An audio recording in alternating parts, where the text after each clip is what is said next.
ang mga kwento ng pag-ibig, kwento ng buhay at kwento ng pag-asa dito sa Barangay Love Stories. Love Stories. Ating mga Pilipino, ang mga taong nasa 30s ay laging inaasahang may pamilya o kasintahan na.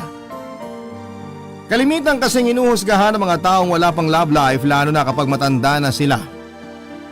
Ikaw, kabarangay, naranasan mo na bang magkaroon ng kapareha sa buhay o hanggang ngayon ay wala ka pa ring kasintahan?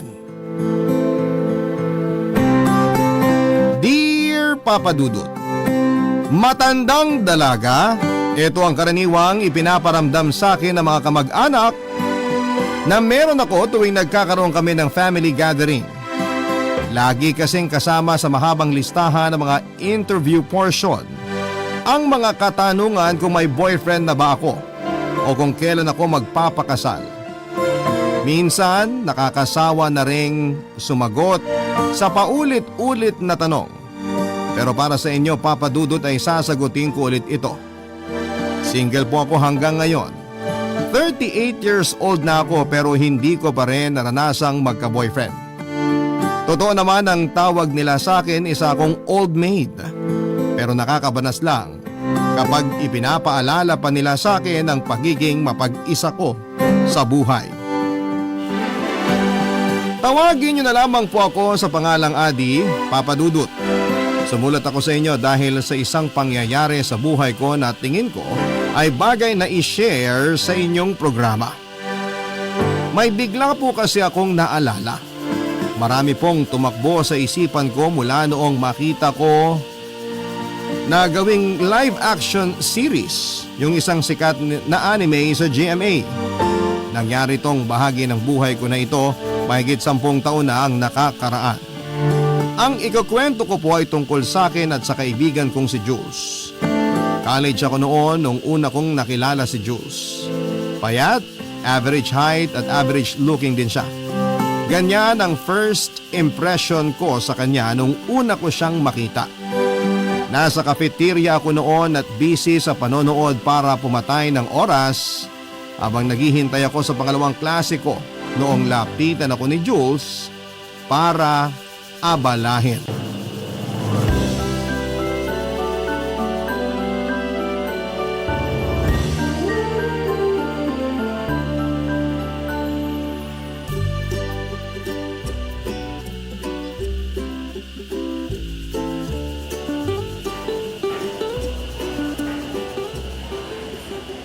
Yan ba yung trending na anime ngayon? Ha?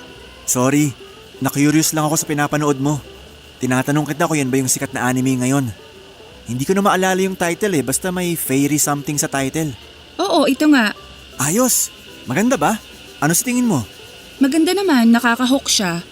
Maayos yung animation tsaka maganda yung storytelling. Saan ka nanonood niyan? Kinopya ko lang to sa kaibigan ko, pero tingin ko meron naman to sa internet. Check mo na lang. Okay. Hulaan ko. Mahilig ka sa anime, no? Obvious ba? Galing ko, no? Nakita ko kasi na may sticker ka ni Ichigo Kurosaki na nakadikit sa laptop mo. Okay, galing mo. Salamat.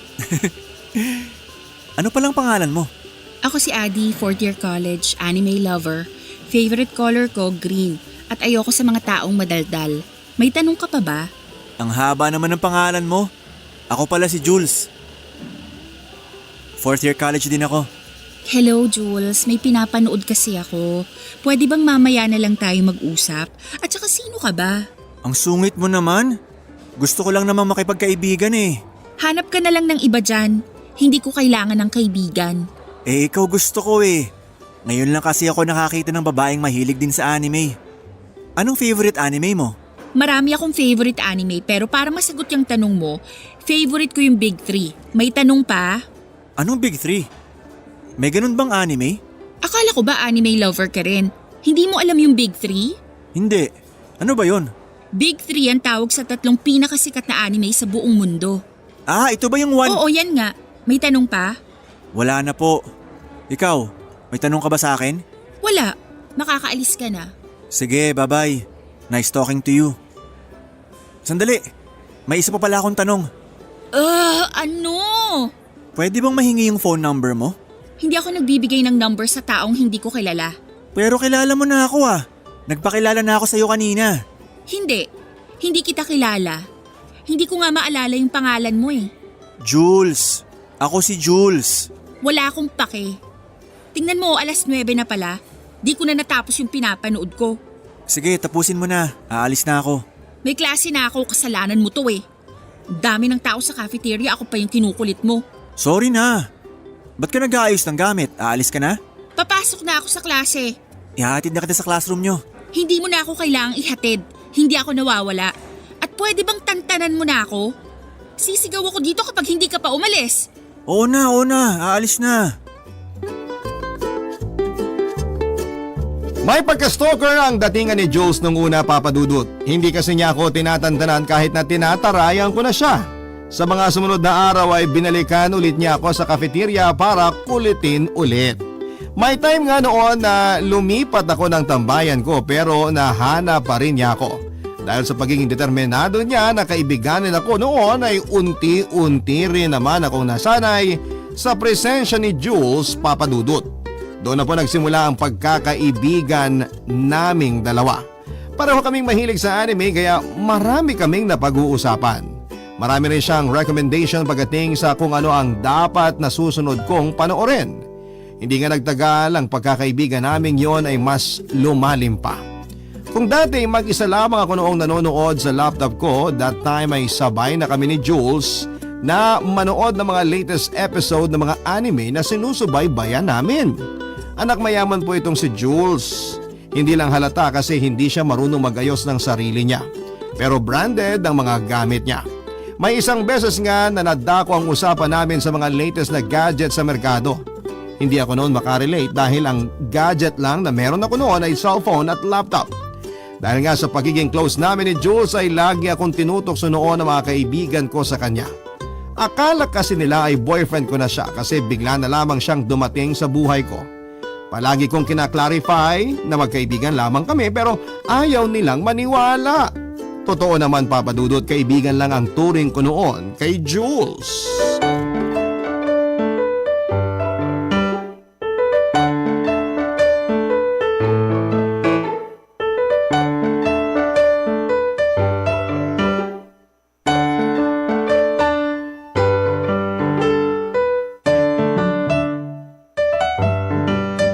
Adi! Nandito ka lang pala. Kanina pa kita tinetext. Shh! Hinaan mo nga yung bunganga mo. Mamaya palayasin tayo ng librarian dito. Wala yung librarian. Nakita ko siya nagmemeryenda kanina sa baba. Ano palang ginagawa mo rito sa library? Wala ka sa cafeteria ngayon ha? Nagre-review ako.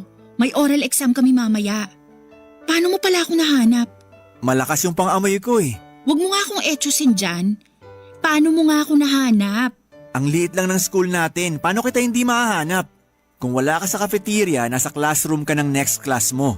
Kung wala doon, nasa likod ka ng school sa stage ng field natin. Itong library yung huling pinuntahan ko. So inikot mo tong buong school? Oo. Ano pa yan? Oh, bakit naman dismayado? Ayaw mo ba akong makita? Hindi kita nire-replyan kasi ayoko ng distraction ngayon. May gusto lang kasi akong sabihin sa'yo. Mamaya na lang. Kailangan ko na talagang mag-review. After graduation, lilipat na kami sa Quezon. Quezon City? Hindi, sa Quezon Province. Talaga? San dun? Sa Infanta, malapit sa dagat. Doon na kayo titira? Oo, hindi maganda yung pagsasama nila mama at papa eh. Kaya nag-decide si mama na lumipat na sa Infanta. Doon kami sa lola namin para may kasama si mama na magbantay sa mga kapatid ko. So hindi na tayo magkikita niyan? Magkikita pa rin naman tayo, hindi nga lang palagi. Okay. Oh, ba't malungkot ka? Mamimiss mo ako, no? Hindi ah. Excuse me. Mamimiss mo ako eh. Hindi talaga. Mas mabuti nga yun eh. Mababawasan ang taong makukulit sa buhay ko. Ako? Mamimiss kita. Talaga? Oo naman. Ikaw lang naging kaibigan ko sa school na to eh. Yung totoong kaibigang matatawag. Yung iba kasi, kaibigan ko lang kasi mahilig ako manlibre. Ikaw, hindi pera ang habol mo sa akin. Hindi naman kasi ako mukhang pera. Kaya nga thankful ako na naging kaibigan kita. Nakakalungkot lang na magkakahiwalay na tayo after graduation. Wala tayong magagawa eh.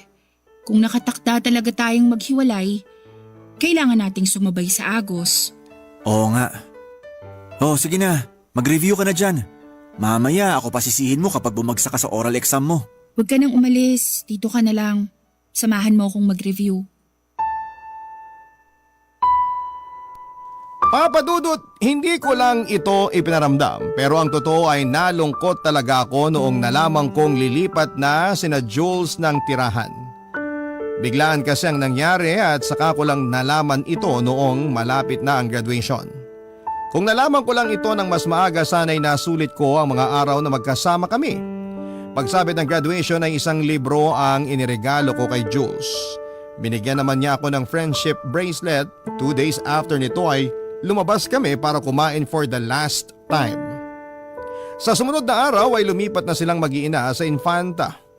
Kahit magkalayo ay hindi naman kami nawala ng communication sa isa't isa ni Jules, Papa Dudut. Malaki ang naitulong ng social media kaya napanatili namin ang pagkakaibigan naming dalawa. Tuwing may bagong news sa anime world ay agad namin itong pinag-uusapan. Minsan nagpapadala din kami ng regalo sa isa't isa. Nagpa-burn pa nga siya noon ng CD na ang laman ay favorite soundtrack niya mula sa mga anime na napapanood niya. Sa totoo lang, Papa Dudut, simula noong nalayo si Jules ay mas lalo pang lumalim ang pagkakaibigan namin. Ironic nga eh, dahil kung kailan siya lumayo ay saka naman napalapit ang feelings ko sa kanya. Napagtanto ko na may serious side din pala itong si Jules. Mas marami kasi siyang nasasabi pagdating sa mga chat kesa sa personal. Dahil dito ay nagbago ang tingin ko sa kanya at unti-unti ay nakabuo ako ng pagkagusto. Sa lalaking dati ay inaayaw-ayawang ko lang ng mga panahong yon. Papa Dudut. Barangay Love Stories. Barangay Love Stories. Isang taon matapos lumipat sina Jules ay sinimulan naming habulin ang mga pangarap namin sa buhay. Naging busy na kami noon sa kanya-kanya naming trabaho. Ang dating gabi-gabing chats at calls ay dumalang na. Ang mga updates namin sa isa't isa ay nangyayari na lamang kapag may nakakaalala. Ang naisip ko noon ay dahil nagsisimula na kaming maging adult. Nagbabago na ang priorities namin at totoo naman yon, Papa Dudut. Pero hindi naglaon ay nalaman ko ang rason kung bakit unti-unti nang nalalayo ang loob sa akin ni Jules. My girlfriend na pala siya, Papa Dudut. Nasaktan ako nang napag-alaman kong hindi na pala single si Jules. Kasalanan ko rin naman kasi sobrang ma-pride ako. Ayaw kong umamin noon na may nararamdaman ako sa kaibigan ko. Sa huli ay katulad ng lagi kong sinasabi.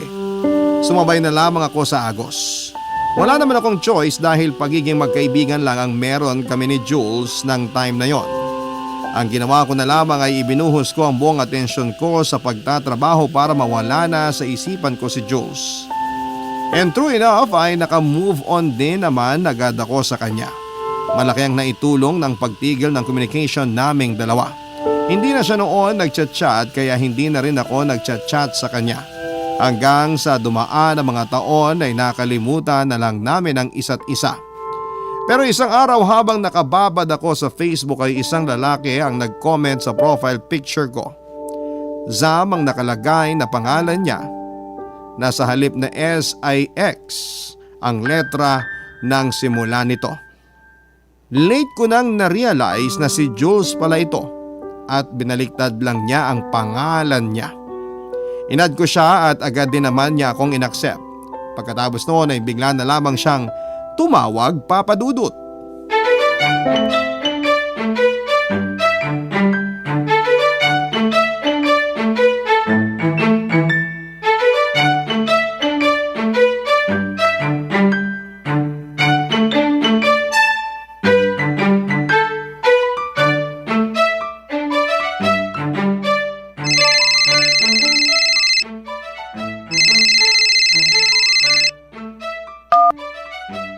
Hello? Adi, si Jules to. Kumusta ka na? Uy, Jules! Mabuti naman ako. Haggard nga lang sa work. Ikaw? Pareho lang pala tayo. Pagod na rin ako sa trabaho. Sawa na sa buhay. Hindi ko na alam na bago na pala ang Facebook mo. Oo, gumawa ako ng bago. Nakalimutan ko yung password ng nauna kong account eh. Kaya naman pala. So anong meron? Ba't bigla kang nagparamdam? Wala lang. Bigla kitang naalala eh. Di mo ba ako na-miss? Hindi. Aray naman. Ako kasi na-miss kita eh. Sus, akala mo naman. Ikaw nga tong biglaan na lang nawala simula nung nagka-girlfriend ka. Totoo nga yung sabi nila, once na lumayo ang isang kaibigan, ibig sabihin nun may jowa na. Ikaw din naman tumigil ka sa pag-chat sa akin eh. Aminin mo. Eh sino bang last message sa chat natin nun? Hindi ba ako? After nun hindi ka na nag-reply. Akala ko hindi ka na interesado kaya hindi na ako nag-chat. Ito naman, hindi lang nakapag-reply, nagtampo na agad. Naging busy na rin ako kasi sa trabaho kaya ganun. Naiintindihan ko naman. Kumusta na pala kayo ng girlfriend mo? Maayos naman kami. May anak na kami. May anak ka na? Oo, 2 years old. Babae. Wow! Ang bilis talaga ng panahon. Parang kailan lang nung bata pa tayong nanunood ng anime sa kantin, tapos ngayon tatay ka na pala. Oo nga eh. Ikaw, may boyfriend ka na ba? Ano yung boyfriend? Wala pa. Sa sobrang busy ko sa work, wala akong time para dyan. Ang work hindi nawawala yan. Pero ang tao nauubos. Simulan mo na maghanap ng nobyo dyan. Baka mamaya tumanda kang dalaga. Sa ganda kong to, hindi ako tatandang dalaga, no? Alam ko naman yon. Pero Adi, hindi lang basta-basta bumabagsak ang mga lalaki sa harapan mo.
Minsan.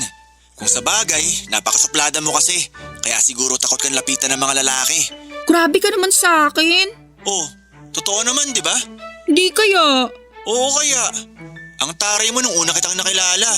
Eh kasi naman ang kulit mo nun. Para kang kabuti na bigla na lang sumusulpot tapos hindi na ako iniwan. Ay mali, iniwan mo pala ako kasi lumipat ka sa Quezon. Ang lungkot siguro ng buhay mo ngayon, no? Kasi nawala ako sa tabi mo. Excuse me po, hindi lang ikaw ang source of happiness ko, no? Pero aminin, isa ako sa happiness mo, di ba? Well, oo. Pero slight lang. Sabi ni alam ko naman na type mo talaga ako eh. Ayaw mo lang kasing umamin. Kapal ng mukha, hindi kita type. Mawalang galang na ha. Oo na, hindi na. O sige na, papasok na ako sa office. Tumawag lang ako para kumustahin ka. Okay, sige. Ingat ka sa work. Bye-bye. Keep in touch ha. Papadudot, after ng pag-uusap namin yon ay nagsimula ulit ang communication naming dalawa ni Jules. Nang araw na yon ay inesto ko ang Facebook profile niya at doon ko nakita ang mga pinagdaanan niya sa mga taong hindi kami magkausap. Nagtatrabaho siya sa isang tech company at bago rin pala ang girlfriend niya. Hindi na ito yung girlfriend niya noong bagong lipat lamang siya sa Quezon. Ang girlfriend niya ngayon ay na si Julie na siyang nanay ng anak niya isang nurse. Mas maganda siya kung ikukumpara sa akin. Aaminin kong medyo nasaktan ako noong nalaman kong may anak na pala siya. Akala ko ay totally move on na ako sa kanya pero hindi pa pala. May nakatago pa rin pala akong pagmamahal sa kanya na pilit ko lang kinalimutan. Ang problema lang ay wala ring silbi ang pagmamahal na yon dahil ibang babae naman ang gusto ni Jules. Sa mga sumunod na buwan ay binalik namin sa dati ang sigla ng pagkakaibigan namin ni Jules. Kapag may time na nagkwekwentuhan kami sa phone, nagkakausap pa nga rin kami minsan tungkol sa anak niya na sobrang cute at manang-mana sa tatay. Tumagal ang ganong relasyon namin ng halos 2 taon at matapos ang napakahabang panahon ay muli kaming nagkita ni Jules noong dalawin niya ako sa trabaho ko.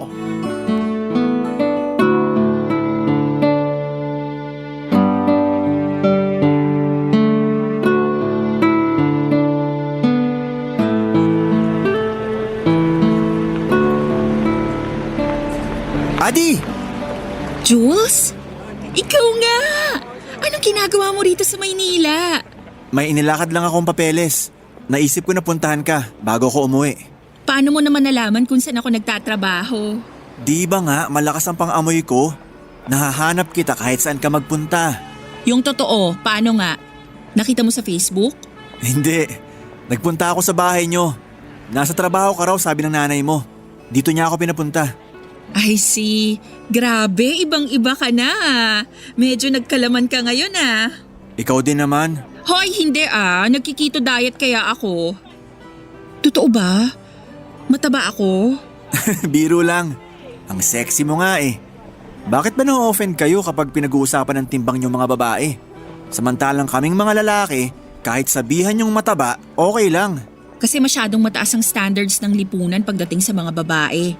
Kaya nga sobrang dami naming insecurities eh, kaya medyo offensive nga kapag timbang na namin ang pinag-uusapan. Ganun ba yon? Oo, ganun yon. Nga pala, kumusta na kayo ng girlfriend mo? Nag-aaway pa rin ba kayo? Paano mo nalaman? Sira, nakwento mo sa akin. Naaalala mo nung bigla mo akong tinawagan, 1:00 ng madaling araw? Lasing ka nun. Sa akin ka nag-vent ng mga problema nyo ng girlfriend mo.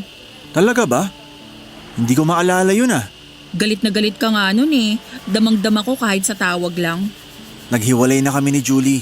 Naghiwalay na kayo? Bakit? Hindi ko ba sinabi yung rason nung tumawag ako sa'yo? Hindi. Basta ang sabi mo lang galit ka sa girlfriend mo nung time na yun. Nahuli ko siyang nag-cheat. Oh my gosh! Haliparot na babae! Sobrang toxic na ng relationship namin. Yun na yung last straw. Kaya hindi ko na siya binigyan ng second chance. Paano yung bata? Mag-i-stay siya sa akin. Kukunin ko siya sa Australia. Australia? Lilipat na kami doon. Kukunin kami ng tita ko na nakatira doon. Kaya ako nandito sa Maynila ngayon kasi may nilalakad akong papers. Doon na kayo titira? Sawa na ako sa buhay dito eh. Gusto ko magsimula ulit sa ibang bansa. Ganun ba? Eh di mas magkakalayo na naman pala tayo. Malayo na nga yung Quezon, mas malayo naman yung Australia. Huwag mo namang ipahalata na mamimiss mo ko. Oo, mamimiss kita. Mamimiss kita ng sobra, Jules. Ano, happy? Narinig mo na yung gusto mong marinig? Yan, ganyan dapat. Dapat hindi mo pinipigilan yung feelings mo sa akin. Dapat maging open ka sa nararamdaman mo. Ang feelingero mo talaga. Di ka pa ba sanay? Medyo sanay na. Tapos ka na ba sa trabaho? Oo, kaka-out ko lang. Bakit? Tara, kain tayo sa labas. Bago ko bumalik ng Quezon. Sure! Pagkatapos ng pagkikita naming yon, Papa Dudut, ay hindi na ulit nagparamdam si Jules. Inisip ko na lamang na naging busy na siya sa paglipat nila sa Australia kaya hindi ko na lang din siya ginulo. Nagpatuloy ako sa buhay nang hindi ko namamalayang umiiyak na pala ang puso ko. Naiinis ako sa sarili ko dahil napakaraming chances na ang ibinigay sa akin ng mundo, pero ni isa ay wala man lang akong ginawa para masabi kay Jules kung ano ang nararamdaman ko para sa kanya. Sa mga sumunod na buwan ay madalas kong chinecheck ang Facebook ni Jules para makasagap ng balita sa kanya. Nahihiya na kasi akong mag-chat sa kanya noon dahil feeling ko ay busy na siya sa bago niyang buhay. Ang problema lang ay hindi ma-post sa Facebook si Jules. Once every other month lamang siya na mag-post sa Facebook niya. Nagtiis na lamang ako noon sa mga pagtingin sa mga old pictures niya sa Facebook at pagbabackread sa mga chats namin noon. Sa ganong paraan ay napawi kahit papaano ang pagka-miss ko sa kanya. Hanggang isang araw habang nag-i-scroll ako sa newsfeed ko ay napadaan dito ang post ni Jules. Ang post na yon nang siyang muling dumurog at nagpaluha sa puso ko, Papa Dudut. Barangay Love Stories. Barangay Love Stories. Ang latest post ni Jules sa kanyang Facebook ay isang litrato. Picture nila ito ng kanyang anak kasama ang isang babae. Walang iba kundi si Julie, Papa Dudut. Nasa airport sila at hawak-hawak ng kanilang anak ang isang banner kung saan ay nakasulat ang katagang "Welcome to Australia, Mama." Samantalang nakalagay namang caption ni Jules sa kanyang post ay "Complete Family." Nanikip ang dibdib ko sa sobrang selos. Hindi ko inaasahan na tatanggapin ulit ni Jules si Julie sa buhay nilang mag-ama matapos ang ginawa nito. Ang malala ay kinuha pa nila si Julie sa Australia. Noong time na yon ay gustong gusto ko nang tawagan si Jules para tanungin kung ano ang nangyari. Ang sabi niya sa akin noong huli kaming magkita ay hindi niya bibigyan ng second chance si Julie, pero heto't magkasama na sila ngayon sa Australia. Hindi ko alam, Papa Dudut, kung bakit gano'n na lamang ang naramdaman ko nang nalaman ko na buo na ulit ang pamilya ni Jules. Para maibsan ang sakit na nararamdaman ko ay nag-deactivate na lamang ako ng social media. Masyado na kasi akong naaapektuhan noon sa mga nangyayari at naisip ko na magpahinga na muna para malayo ang isipan ko mula kay Jules at mag-focus na lamang sa pagtatrabaho.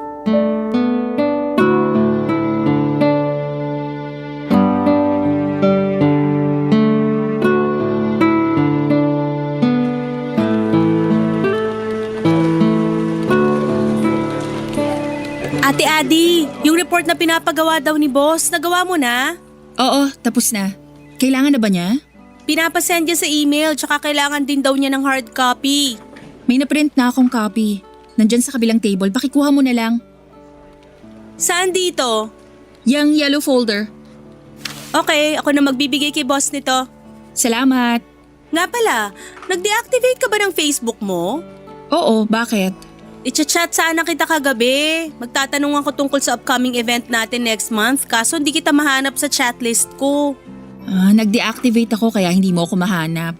Naisip ko nga yun. Bakit ka nag-deactivate? May iniiwasan akong tao sa Facebook. Sino? Basta, Ex mo? hindi. Isang taong malapit sa puso ko. Malapit naman pala sa puso mo, so bakit mo siya iniiwasan? Kasi baka hindi ko mapigilan ng sarili ko. Matawagan ko siya nung wala sa oras. Eh di tawagan mo. Bakit mo pinapahirapan ang sarili mo ng ganyan? Hindi pwede. Hindi ko na siya pwedeng kausapin. Bakit naman? Kasi may pamilya na siya at ayoko makasira ng pamilya. Hindi ako homewrecker. Gets. Mabuti yan. Pigilan mo na lang talaga, ate, kasi mahirap maging kabit. Hindi mo gugustuhin yun. Bakit? Naging kabit ka na ba? Hindi, pero may kilala akong kabit. Nakuha nga niya yung lalaki, pero hindi naman maganda yung buhay niya. Malungkot nga siya actually. Huwag kang mag-alala, hindi ako magiging kabit. Hindi ako ganun. Good to know. Kaya naman pala sobrang tahimik mo nitong mga nakaraang linggo. May pinagdadaanan ka na pala. Kasalanan ko rin naman eh. Bobo ako. Nasa harapan ko na, pinakawalan ko pa. Yun lang. Ang hirap ng ganyan. Puro pagsisisi ang nararamdaman mo. Ang sabihin mo, puro what if ang tumatakbo sa isip ko ngayon. Hay, nako. Cheer up, Ate Adi. Marami pang lalaki dyan. Marami nga. Hindi ko naman mahal. Try mo ibaling sa iba yung nararamdaman mo. Baka sakaling makatulong sa pag-move on mo. Ewan ko, bahala na. Pasensya na, di kita madadamayan ngayon. Tambak ako sa trabaho eh. Okay lang, kaya ko na to. Sanay na ako. O sige, maiwan na kita. Bibigay ko pa to kay boss. Usap tayo kapag pareho tayong nagkaroon ng time. Sige, salamat. Papa Dudut, sa totoo lang ay hindi naman kami close ni Winnie. Katrabaho lang ang turing namin sa isa't isa. Pero pagkatapos ng pag-uusap namin yon ay binalikan niya ako para i-comfort ako. Thankful ako sa kanya dahil binigyan niya ako ng lakas ng loob. Nakaka-relate daw kasi siya sa mga pinagdaraanan ko dahil minsan na rin siyang umibig sa maling tao. Hindi ko talaga ma-explain ang sarili ko ng time na yon, Papa Dudut. Ilang beses na akong nasaktan dahil kay Jules. Pero hindi ko alam kung bakit labis akong natamaan noong nakita kong masaya na siya kasama si Julie. Siguro dahil nasasayangan ako sa opportunity noong naging single siya ulit. Chance ko na kasi sana yon para sabihin ang totoo kay Jules pero hindi ko pa rin ginawa.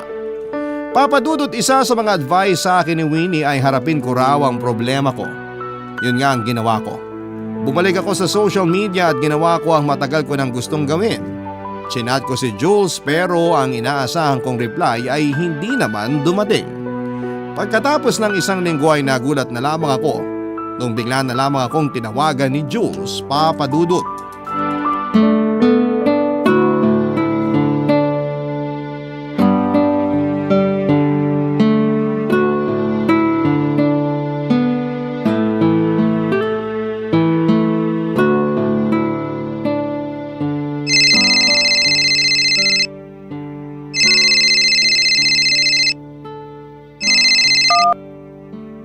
Hello, Jules? Napatawag ka? Sorry, naabala ba kita? Hindi naman. Nanonood lang ako rito sa bahay. Hulaan ko kung ano pinapanood mo. Ano? Anime? Paano mo nalaman? Siyempre, it takes one to know one. Pareho tayong addict sa anime eh. Pati rin ba ikaw nanonood pa rin ng anime hanggang ngayon? Oo naman. Madaming magagandang anime ngayon kumpara noon. True, sinabi mo pa. May isisend akong link mamaya sa'yo. Panoorin mo yun. Hindi ka magsisisi.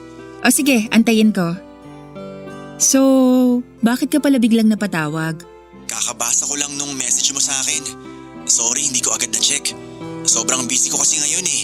Hindi ko alam kung magre-reply pa ba ako o hindi na. Ang tagal na nung message mo kaya tumawag na lang ako. Ganun ba? Wala yun. Kinukumusta lang naman kita. Maayos naman ako rito. Mukhang mabilis kang nakapag-adapt dyan sa Australia. Anong pinagkakaabalahan mo? Marami. Magkakaroon kasi kami ng garden wedding ni Julie ngayong weekend. Ha? Ikakasal na kayo? Oo. Small ceremony lang para maging legal na lahat. Teka nga lang. Akala ko ba hindi mo nabibigyan ng second chance si Julie? Curious lang akong malaman kung anong nangyari. Wala eh. May anak na kami. Tsaka nagsisi naman na si Julie sa nagawa niya. Nagbago na siya. Nangako siya sa akin na babawi raw siya. Yun lang? Ganun lang? Oo. Bakit? Wala. Sabihin mo na. Ganyan ka kasi palagi eh. Ayaw mong sabihin yung totoong nasa isip mo. Minsan nakakainis yung ganyang ugali mo eh. Gusto mo ng totoo? Sige, tatapatin kita. Gusto kita, Jules. Noon pa man. Noong mga bata pa lang tayo, gusto na kita. Oo, alam ko. Alam mo? Nararamdaman ko naman eh. Pero bakit wala kang ginawa? Marami akong ginawa, Adi. Ikaw yung walang ginawa. Lagi mo akong ipinagtutulakan palayo eh. Naghintay ako. Hinintay ko na dumating yung araw na tanggapin mo kung ano yung totoong nararamdaman mo sa akin. Pero hindi mo ginawa. Nung nag-comment ako sa Facebook mo, kinumusta kita, walang nangyari. Nung pinuntahan kita sa trabaho, sinabi kong wala na kami ni Julie. Wala ka rin ginawa. Kasi kung sinabi mo lang sana sa akin noon ang totoo, ikaw ang ipaglalaban ko. Kasi ikaw din naman yung gusto ko eh. Pero huli na ang lahat, Adi. Nakatali na ako sa iba.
Tinutulak kita palayo kasi akala ko hindi ka seryoso sa mga sinasabi mo. Palagi ka kasing nagbibiro eh. Hindi ko alam kung totoo ba o biro lang yung mga pinaparamdam mo sa akin. Pero wag na tayo magsisihan. Tama yung sinabi mo. Too late na. May pamilya ka na. Mag-focus ka na lang dyan. Kaya ko na yung sarili ko rito. I'm sorry. Sorry din. Pero at the same time, thankful ako na dumating ka sa buhay ko, Jules. Forever kong ite-treasure yung memories na meron tayo. Ako rin. Hindi ko malilimutan ang mga pinagsamahan nating dalawa. Sige na. Next time na lang ulit tayo mag-usap. Alam kong busy ka. Sige. Mag-ingat ka palagi, Adi. Bye-bye, Jules. Papadudot gumaan ang pakiramdam ko noong nasabi ko na ang lahat kay Jules. Sa wakas ay nailabas ko rin ang isinisigaw ng puso ko. Kaso nga lang ay huli na ang lahat, Papadudot. Hindi naman ako umaasa na pipiliin ako ni Jules pagkatapos ng confession namin sa isa't isa. Sa teleserye lamang kasi yon nangyayari. Hindi naman ako hopeless romantic para mag-isip ng ganong bagay. Saka isa pa, ayokong sirain ang kompleto nilang pamilya ni Julie. Tinanggap ko na lamang ang naging kapalaran naming dalawa at marami man akong pagsisisi sa huli. Sa tingin ko ay tama lang ang naging pasya ko na layuan na si Jules at ang pamilya niya. Nag-focus na lamang ako sa trabaho at pagbibigay ng love sa sarili ko. Pagkatapos ng pag-uusap namin yon ni Jules, ay hindi na ulit kami nagkausap pa hanggang sa tuluyan na ako nawala ng balita sa kanya. Kung tatanungin niyo ako ngayon, Papadudot, ay nakapag-move on na ako mula sa parte ng buhay kong yon. Happy na ako. Kontento na ako sa kung ano ang meron ako. Hindi pa ako naghahanap ng pag-ibig at hahayaan ko na lamang na tadhana ang magpasya para sa akin. Kung tatanda akong dalaga, edi tatanda akong dalaga. Basta ang gusto ko lang ay tumigil na ang mga tao sa pagtatanong kung bakit single pa rin ako hanggang ngayon. Dito na po nagtatapos ang kwento ng buhay ko. Maraming salamat po sa pagbasa ng aking liham. Ang inyong forever kapuso at kabarangay forever, Adi. Nagustuhan ng iyong napakinggan? Ituloy yan via live stream sa www.gmanetwork.com/radio. Barangay LS 97.1